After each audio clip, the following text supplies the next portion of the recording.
Hello class 11 बेटा, आज हम करने वाले हैं थर्मोडायनेमिक्स का लेक्चर नंबर 2 और उसमें हम पढ़ने वाले हैं internal energy, heat and work. तो इंटरनल एनर्जी होता क्या है? इंटरनल एनर्जी नाम से ही समझ में आ रहा है, इंटरनल अंदरूनी एनर्जी। ठीक है, तो हमने एक कंटेनर कंसिडर कर लिया और इसके अंदर हमारे पास 3 साइड क्या है, फिक्स है इस कंटेनर की, और एक साइड पे हमारे पास क्या है, मूवेबल पिस्टन है। ओके, और इसमें हमने कुछ गैस मॉलिक्यूल कंसिडर किया, यानी कहने का मतलब है कि इस कंटेनर में मैंने कुछ गैस कंसिडर कर लिया। ओके, अब ये जो गैस मॉलिक्यूल्स हैं ये मूव करेंगे, राइट? ये अपनी जगह पे रुके तो नहीं रहेंगे, क्या करेंगे? मूव करेंगे। काइनेटिक थ्योरी ऑफ गैसेस क्या कहता है? ये रैंडम वे में मूव करेंगे। तो जब ये मूव करेंगे तो भैया इसमें कौन सी एनर्जी होनी चाहिए? काइनेटिक एनर्जी होनी चाहिए। क्या होना चाहिए? पोटेंशियल एनर्जी होना चाहिए। लेकिन एक बात आप समझिए, पहले तो अच्छा इतना समझो कि इंटरनल एनर्जी होगा क्या। इंटरनल एनर्जी हमारे पास सम अप होगा all of the energies. Okay, so कैसी energy? Molecular kinetic energy, gas molecule की kinetic energy plus potential energy of this system. Okay, हाँ, लेकिन अगर आप रियल गैस की बात कर रहे हो, ये बात बिल्कुल वैलिड है। अगर आप आइडियल गैस की बात कर रहे हैं ना, तो पोटेंशियल एनर्जी उनका नहीं होता, वहां पे प्योर मॉलिक्यूलर काइनेटिक एनर्जी ही इंटरनल एनर्जी होगी। Okay okay, potential energy in case of, हाँ तो बेटा, तो मैंने ये लाइन आप लोगों के लिए नोट डाउन कर लिया।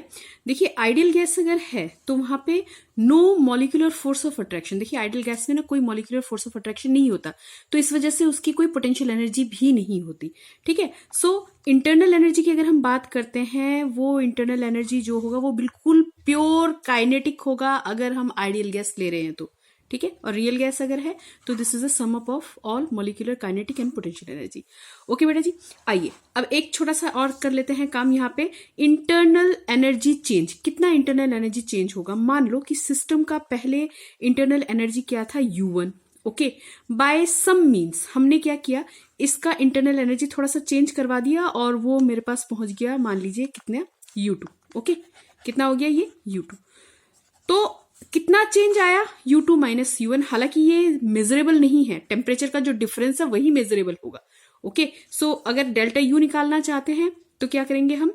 डेल्टा U यानी कि change in the internal energy कितना होगा? U2 माइनस U1, यानी U1 मेरा इनिशियल स्टेट है, ठीक है, और U2 क्या है? Final stage. तो डेल्टा U कितना हो जाएगा? U2 minus U1। ठीक है, एक और इंपॉर्टेंट पॉइंट यहाँ पे प्लीज आप नोट डाउन कीजिए। ये नोट डाउन क्या करना है आपको कि जो इंटरनल एनर्जी होता है ना, depends upon the state of a system. किस पे? स्टेट ऑफ अ सिस्टम पे डिपेंड करता है, जैसे कि टेम्परेचर हुआ, प्रेशर हुआ, इन बातों पे डिपेंड करता है internal energy.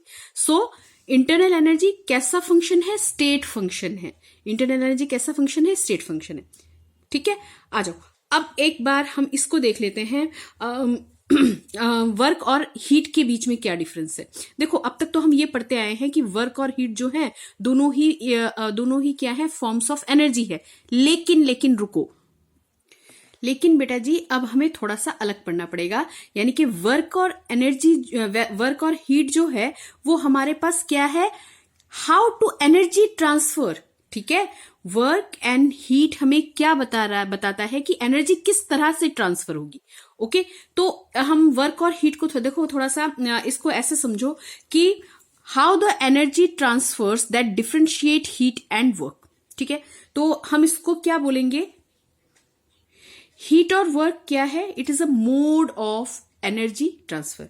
Heat and work क्या है? It is a mode of energy transfer. ठीक है, तो देखो डिफरेंशिएट कैसे करना है, वर्क और हीट को कैसे डिफरेंशिएट करना है। वर्क क्या होता है? Work is a mode of energy transfer brought about by means that do not involve temperature difference. इसमें कोई टेम्परेचर डिफरेंस नहीं होता। अभी समझाती हूँ उसको बहुत अच्छे से, देखो। और इसको पहले एक बार पढ़ लो। हीट क्या होता है? Heat is a mode of energy transfer due to the temperature difference between the system and the surroundings. अच्छा, इसको बहुत सिंपल तरीके से करने की कोशिश करते हैं। मान लो कि मेरे पास यहाँ पे कोई कंटेनर है। ओके, यहाँ पे कोई कंटेनर है और इसका टेम्परेचर मेरा है 100 डिग्री सेंटीग्रेड, और इसके साथ लाके मैंने एक दूसरा कंटेनर रख दिया जिसका टेम्परेचर कितना है? मान लो 50 डिग्री सेंटीग्रेड।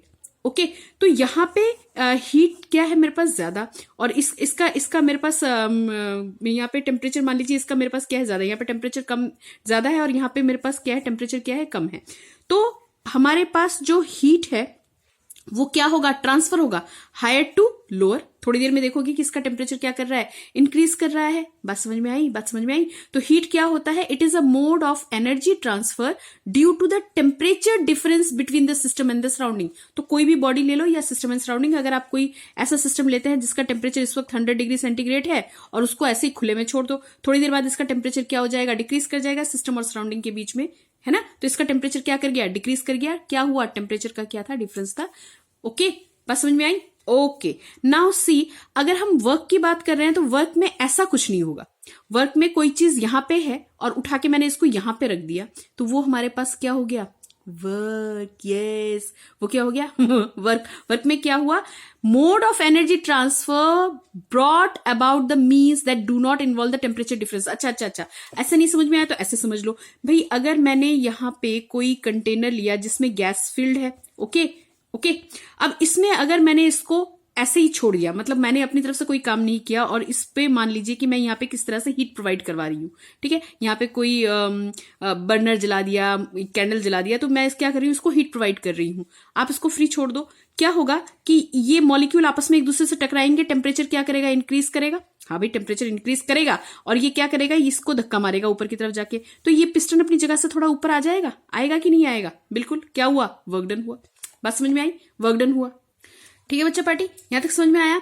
वर्क डन जो है वो हमारे पास order form of energy transform है, यानी कि देखो जैसे मैंने कहा पिस्टन जो है यहाँ पे जो गैस मॉलिक्यूल्स ने क्या किया, वर्क डन किया, यानी कि work done by the system हुआ, है ना, work done by the system हुआ और पिस्टन अपनी जगह से कहां आया, ऊपर की तरफ आया, राइट। तो इसमें क्या हुआ, एक पर्टिकुलर हमें डायरेक्शन मिल गई, बगैर डायरेक्शन का नहीं हुआ। या उल्टी बात करो कि यहाँ पे पिस्टन था और हमने ऊपर से कुछ वेट अलग से डाल दिया, या मैंने ही पिस्टन को ऊपर से क्या किया, प्रेस किया, तो ये पिस्टन अपनी जगह से कहां पे आ जाएगा, यहाँ पे आ जाएगा। इतना क्या हो गया, नीचे आ गया। हाँ, तो क्या हुआ, इसका अपना कोई डायरेक्शन है। तो इसमें जो एनर्जी ट्रांसफर होगा, यानी कि वर्क में क्या होगा, ऑर्डर फॉर्म में एनर्जी ट्रांसफर होगा, जबकि हीट में क्या होगा, कोई ऑर्डर फॉर्म नहीं होगा। ठीक है, कोई इधर भाग रहा है, कोई उधर भाग रहा है, ये disordered form of energy transform है। क्लियर, क्लियर ये बात। अच्छा, एक क्वेश्चन और आ जाता है, कई बार पूछा गया है, देखो। सो बेटा जी, एक क्वेश्चन हमारा ये भी तैयार होता है कि work and heat as two distinct modes of energy transfer, या आपको शो करने को बोल देंगे कि show the two ways of changing the internal energy of a system. तो हम इसको ऐसे दिखा सकते हैं कि देखो, मान लीजिए कि यहाँ पे मैंने कोई बर्नर ले लिया, ठीक है, और इसके अंदर कुछ गैस मॉलिक्यूल्स हैं हमारे पास, ओके। तो हमने यहाँ पे हमसे ये पूछा गया कि दो तरीके से बताओ कि इंटरनल एनर्जी आपका किस तरह से सिस्टम में ट्रांसफर होगा, ठीक है। तो दो तरीके हैं, यहीं से आपको वर्क और हीट का डिफरेंस अच्छे से समझ में आ जाएगा। देखिए, अगर मान लीजिए हमने सिलेंडर को किसी हॉट बॉडी के ऊपर प्लेस कर दिया, तो हीट क्या होगा, फ्लो करेगा फ्रॉम हॉटर साइड। भाई देखो, नीचे वाला साइड क्या होगा, हॉटर, यहां से कहां जाएगा हीट, ऊपर की तरफ, ठीक है ना। तो इसमें क्या होगा, internal energy of a gas क्या हो रहा है, इंक्रीज हो रहा है ना।